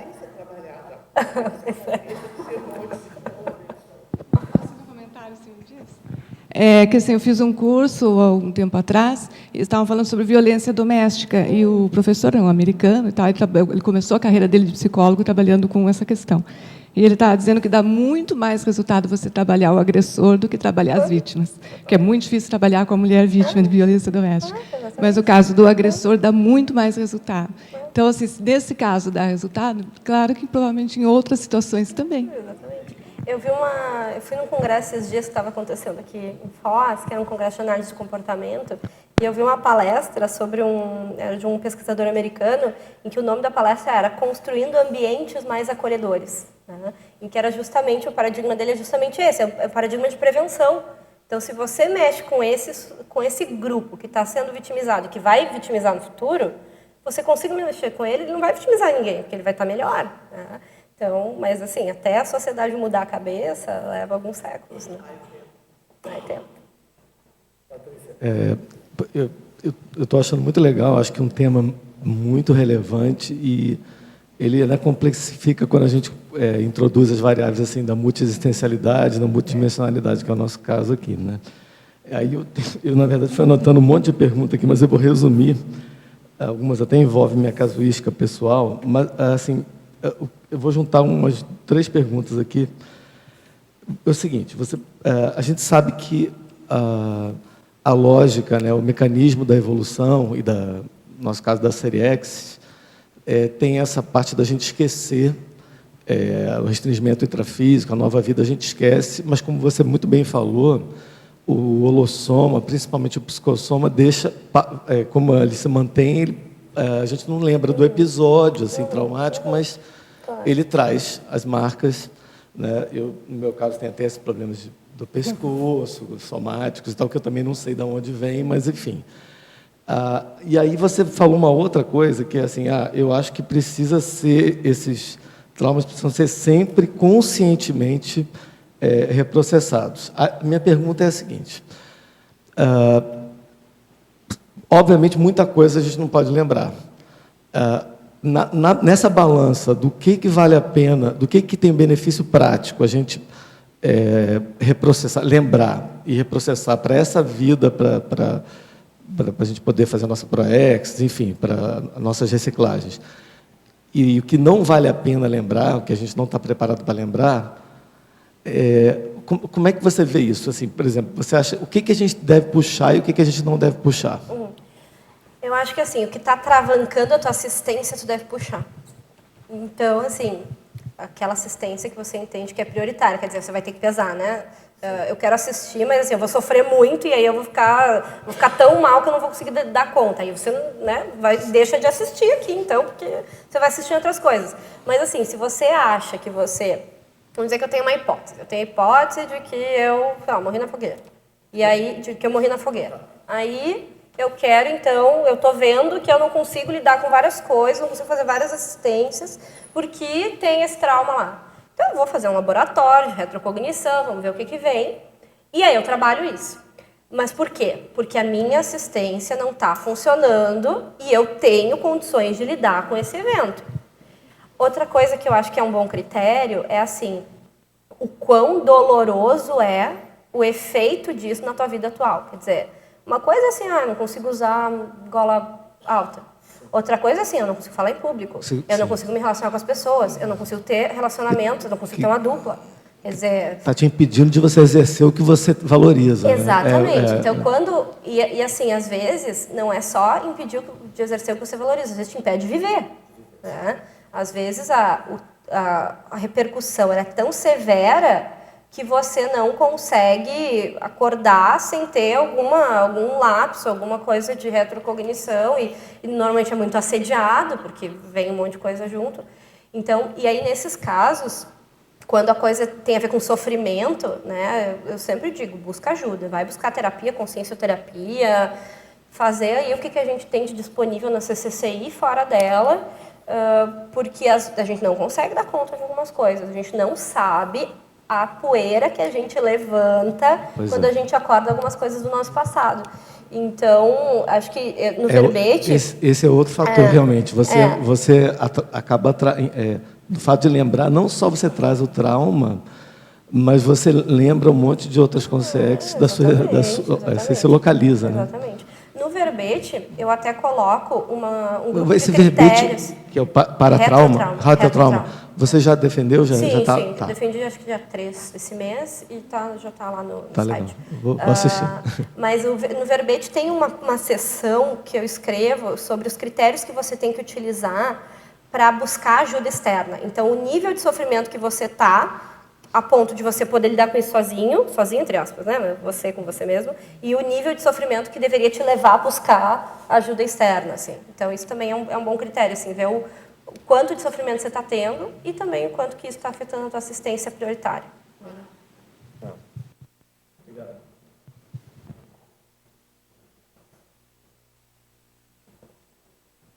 Está escutando aí? Tá. Então, queria perguntar em relação aos grupos de 12 passos que existem no mundo inteiro que cuidam de álcool, né, e alguns são especializados mais para outras drogas específicas, mas a sistemática de atendimento, né, é a mesma, né, são os 12 passos, né.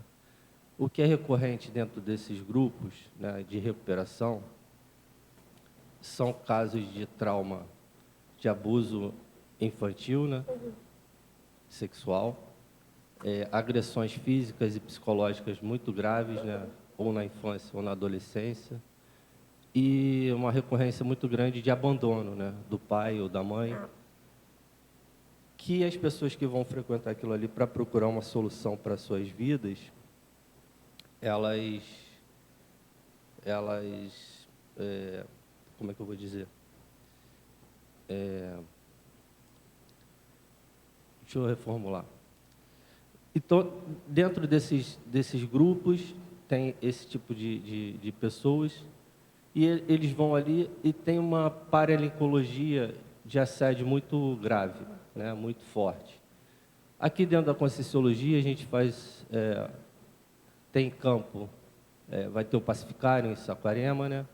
Tem os campos de ECP1, de ECP2, que são tratados essa parte extrafísica, né? Os assediadores são orientados, mas nesses grupos que vão para o povo que vai para essa recuperação não tem campo, né?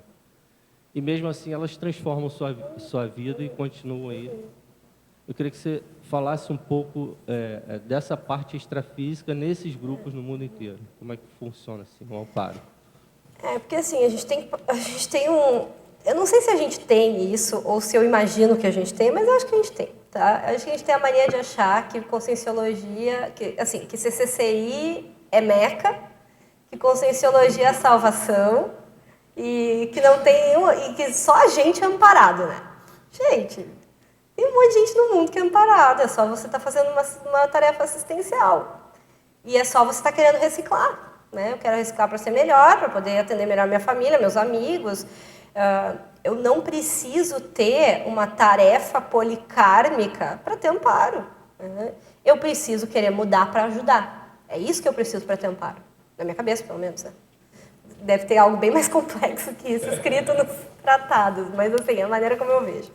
Então, eu acho que assim, todo sujeito que passou por um trauma, seja ele qual for, e que está atormentado em função disso, nesse caso do teu exemplo, levando ao uso de substâncias, o uso de substâncias é uma fuga, né? É o que eu uso para me sentir bem porque eu não suporto o meu sofrimento, né? Então, quer dizer, o meu sofrimento é tão grande que eu vou usar alguma coisa que me entorpeça porque dói muito sentir o que eu sinto.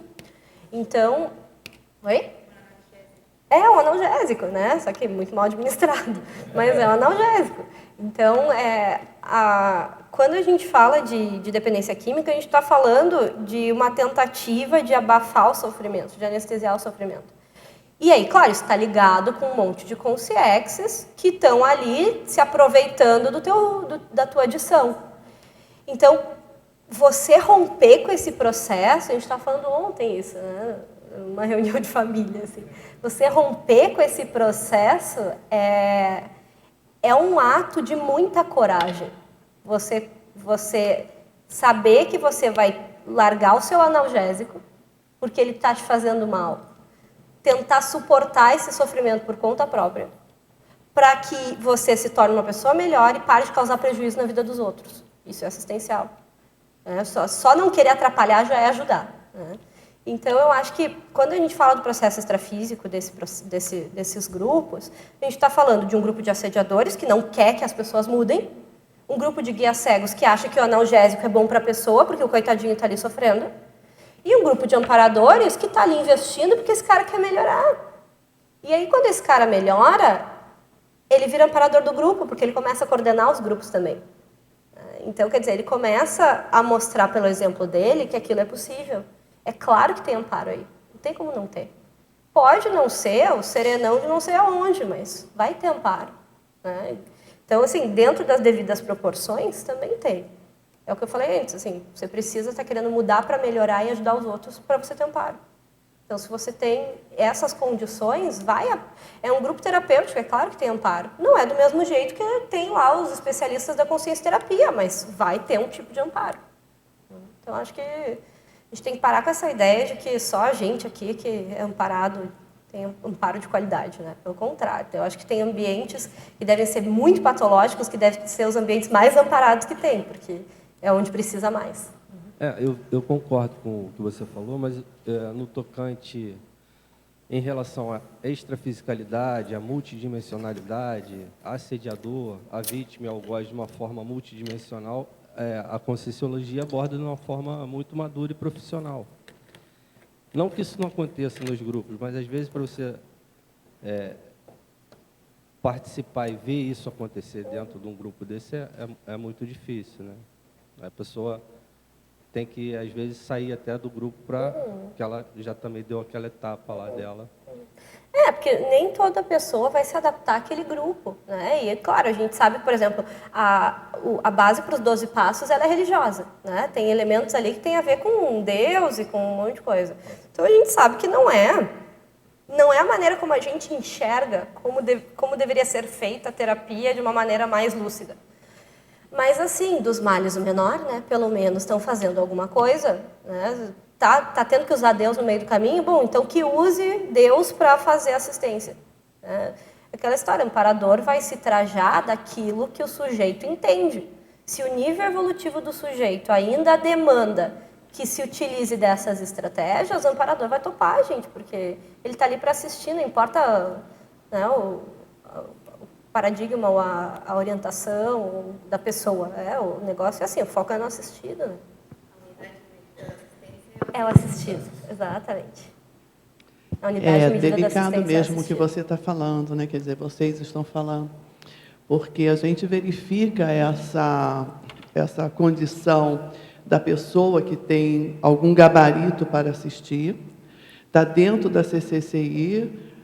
Há casos em que a pessoa já até se formou em conscienciólogo, professor, alguma coisa assim, e num determinado momento ela começa a fazer um link, mas você colocou 3 grupos, né? O grupo dos assistidos, o grupo dos cegos, né? dos guias cegos, que quer manter aquilo ali, porque ele compreende que aquilo ali, ele acha que ele entende muito bem que aquilo tem que ser mantido, e os amparadores que fazendo o que podem, o que não podem, para reverter o quadro. Então, às vezes, esse voluntário da Conscienciologia, ele começa a acessar mais os guias cegos do que os amparadores. E ele começa, o sintoma a se apresentar é que ele começa a criar ranhaduras, né, fissuras, conflitos entre as consciências que estão ali para assistir. E aí? Ele precisa de alguma justificativa para ir embora. Então, ele elenca uma série de imaturidades, ou seja lá o que ele for, e ele se justifica e vai embora. É IC, é voluntário, é ex-voluntário, alguma coisa assim. Por isso que tem mini-dissidentes, né? Então, eu acho importantíssimo o que você falou, no sentido de que isso pode acontecer com todos nós. Né? Não tem ninguém que está livre. Não, eu estou aqui, sou voluntário da Conscienciologia, eu só acesso o grupo dos amparadores avançado. Alto nível. Né? É bom a gente pensar nisso. Com certeza, acho que, de novo, a gente tem uma arrogância, né? Porque eu estava no simpósio da monarquia ontem apresentando trabalho, estava comentando isso.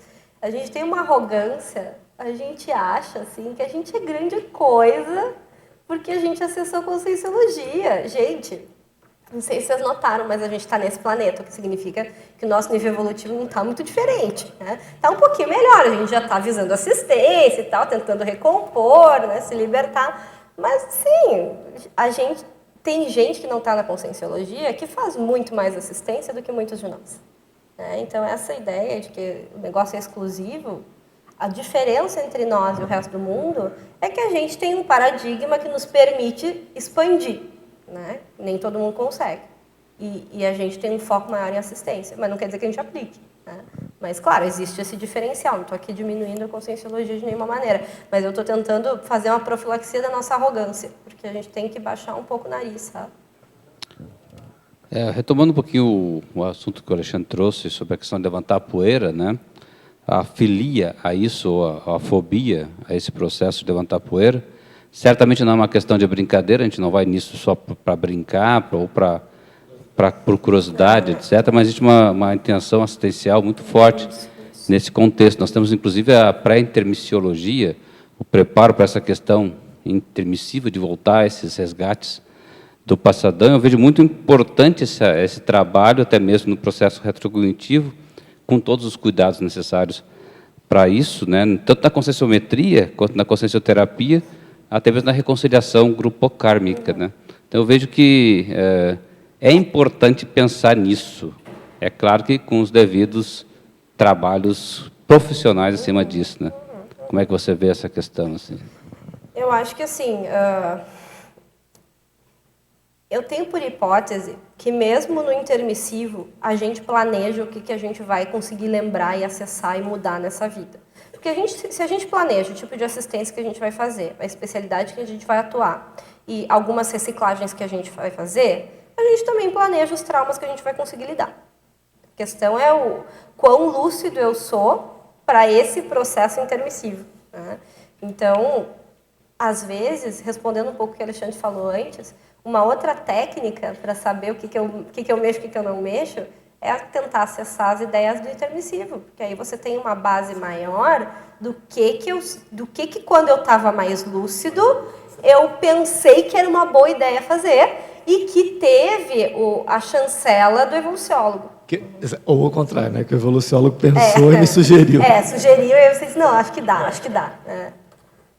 Tem o trabalho também com a questão retrocognitiva, né? Quando você começa a trabalhar na retrocognição, o que vem primeiro são os traumas. É aquilo que está gravado realmente no nosso psicossoma, na nossa holomemória, né? Então, não tem, às vezes, como fugir muito quando você começa a querer trabalhar nessa questão de não cometer os mesmos erros do passado, né? Eu acho que é muito otimista a gente pensar que, assim, a primeira retrocognição que eu vou ter é aquela, assim, que eu estava escrevendo as enciclopédias não sei aonde, entendeu? Gente, as primeiras retrocognições que eu tive era com a minha dessoma, era com, sei lá, todos os traumas que eu passei. Não era com essas coisas bonitinhas. Só que esse é o que vem primeiro, até porque quando a gente começa o processo, nem sempre você começa lúcido. Eu não estava lúcido quando veio isso, não estava assim, por favor, agora me dê uma retrocognição. Eu estava, assim, meio perdida, aconteceu, né? A pessoa estava um pouco mais preparada, enfim. Não fiquei muito chocada nem nada, mas pode acontecer, né? A pessoa ficar mal e tal. Então, o que vem primeiro não é as enciclopédias, centenas lá que eu escrevi, é as coisas...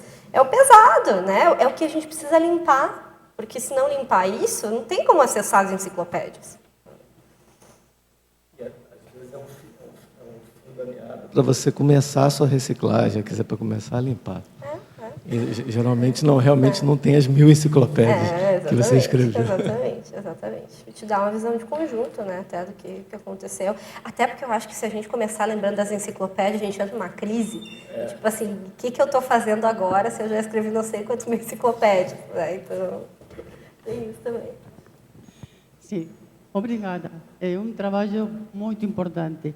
Eu queria simplesmente manifestar algumas coisas, não? A pessoa que está em um lugar, seja catástrofe, ou seja uma sociedade com muitos problemas que temos, a preparação é importante. Se é conscienciólogo ou não, pode ajudar, mas você tem que saber pôr-se no lugar que ele precisa estar, não no que você está, porque então você não chega a essa pessoa nunca. A pessoa vai rechazar sua maravilhosa presença, sabes? Vai rechazar porque ele está num problemão, ou ela, num problemão realmente estamos falando de coisas graves, não somente de uma comunicação boa ou não tão boa. Estamos falando de uma necessidade de vida ou morte, praticamente. Então, tem que estar preparado, claro, senão le vai faltar muitas técnicas, muitas estratégias para como abordar esse caso, essa multitud, essa pessoa, etc. Uno tem que pôr-se nesse caso, que precisa essa pessoa. E para isso, se é conscienciólogo ou não, vai ajudar. Possivelmente ter outra panorâmica, obviamente, mas não é só o importante, penso eu. Eu acho que tem um elemento aí no que tu está falando, que é a questão do autodiscernimento, né? O autoconhecimento, né? O senso de timing, né? Não adianta eu ser a pessoa na hora errada, e nem a pessoa errada na hora certa, né? Tem que ser a pessoa certa na hora certa. E assim, é aquilo que eu falei antes, eu tenho que saber o que é para mim, né? Porque tem coisa que não é para mim, tem coisa que eu adoraria ajudar, mas não é para mim, eu não sei ajudar naquilo, né? Então, eu acho que tem uma coisa de necessidade de autodiscernimento e de conhecer o que me compete. Até porque a gente tem uma coisa na conscienciologia que a gente chama de mega foco, né? Não adianta nada só porque eu acho que é legal ajudar pessoas eu sair fazendo assistências que não estão associadas com a minha especialidade, com o meu mega foco. Porque tem gente que vai fazer essas coisas, tem gente que tem mega foco para aquilo. Eu tenho que fazer aquilo que é meu, né? E o único jeito da gente saber o que é da gente é a autopesquisa. Não tem outro jeito. Não adianta você fazer 500 cursos de campo, esperar que a Consex vá lá e te dê toda a tua ProEx, se você não sabe o que é seu.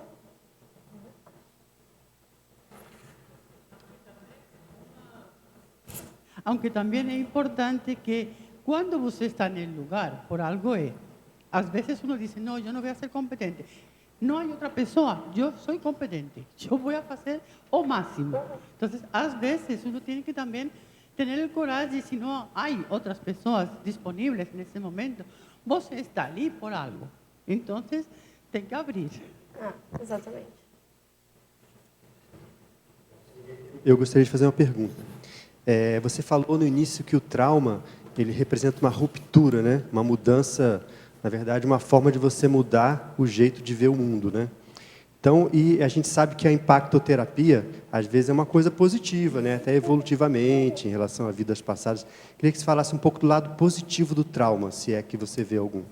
Tem uma linha de pesquisa, eu tenho um colega pesquisando isso, que chama crescimento pós-traumático. Então, assim como o trauma pode te impactar de uma maneira negativa, ele pode te impactar de uma maneira positiva. No sentido de eu passar por uma experiência que me mostra que eu preciso fazer algo diferente, né? Acho que o melhor exemplo que a gente tem aqui são as experiências quase-morte, né? Em que eu tenho um trauma, né? Eu vou quase a óbito, eu quase dessomo, e isso me impacta mais do que, como foi ruim o que aconteceu comigo. Você olha para aquele evento como uma possibilidade de ver o mundo de forma diferente e assistir mais as pessoas. Então, o trauma se torna um divisor de águas positivo. Eu era uma pessoa pior antes de ter vivido esse evento traumático. Quem dera a gente não precisasse passar por trauma para pensar essas coisas. Mas tem gente que precisa de se aproveita disso. E eu acho que é um nível evolutivo diferente você passar por um trauma e tirar algo positivo disso.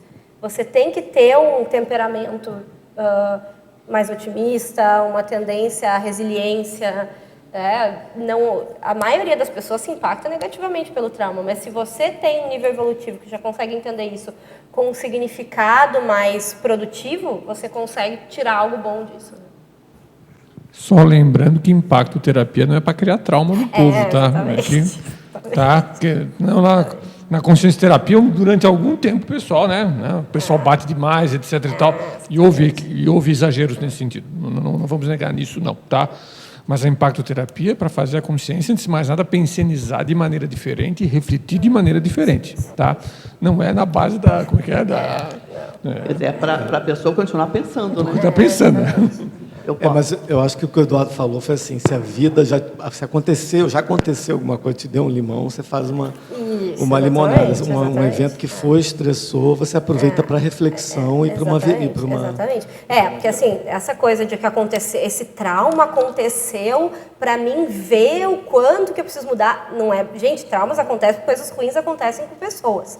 E porque, bom, tem uma série de elementos holocármicos aí, mas não tem trauma que seja patrocinado por amparador, tá? Imagino eu, estou aqui elucubrando, mas imagino que não tenha. Só uma questão, porque tem a questão da cirurgia de destino, né? Às vezes a pessoa passa por uma ruptura, que é aquela coisa da cirurgia. Ela é traumática, sim, mas é necessária, né?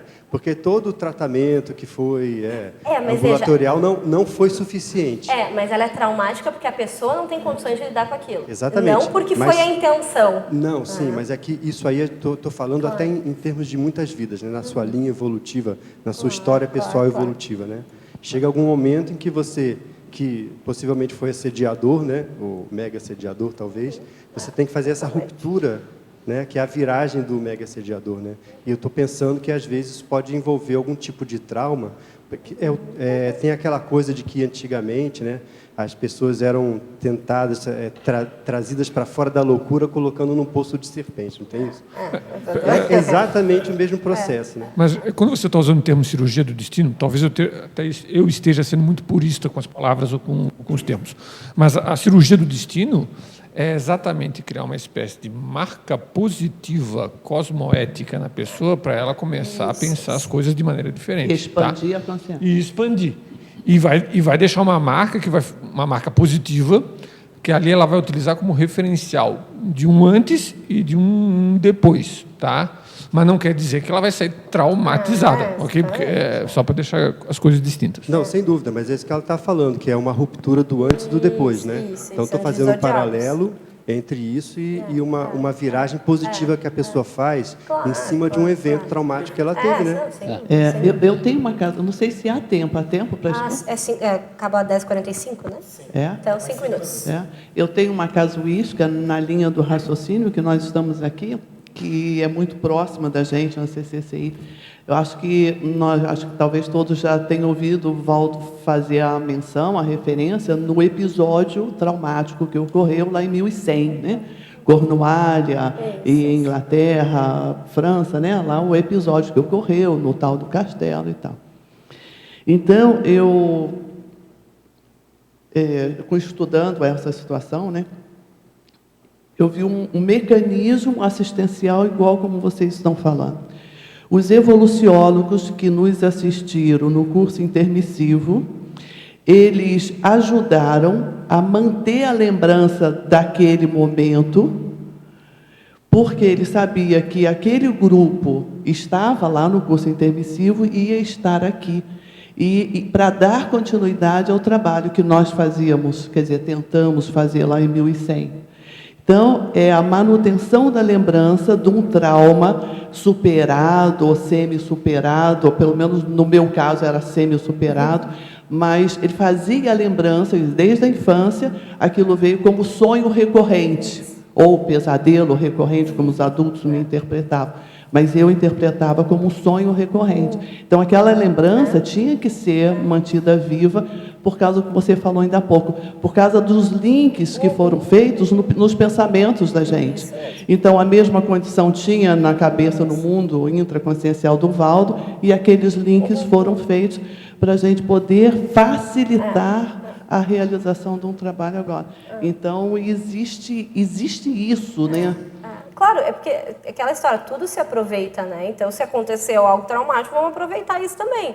Mas a gente não precisa criar isso, né? A ideia é, se aconteceu, a gente usa, a gente traz, a gente acessa, mas não precisa criar para isso, né? Vamos torcer para que a gente não precise passar por trauma para mudar alguma coisa. Mas se passou, isso também pode ser utilizado e transformado. Porque o evento é o evento em si, né? O trauma é a repercussão na pessoa ou não. Então uma questão é o evento, o objeto, e outra coisa é a repercussão na pessoa. Isso aí, gente. Bom, pessoal, então eu tenho que divulgar aqui para vocês a próxima tertúlia matinal. Uma coisa. Tem um só. Tem 3 minutos. Olha, parabéns pelo excelente trabalho. Muito nos ajudou a refletir o que você estuda. Obrigada, gente. Então, pessoal, a próxima tertúlia matinal é no dia 23, no próximo domingo. Professora Marina Tomás, e o tema é técnica da escutatória interassistencial. Queria agradecer a todo mundo por ter vindo, pelas perguntas, acho que foi bem enriquecedor para a minha autopesquisa, espero que para a de vocês também. Estou à disposição aí para vocês precisarem.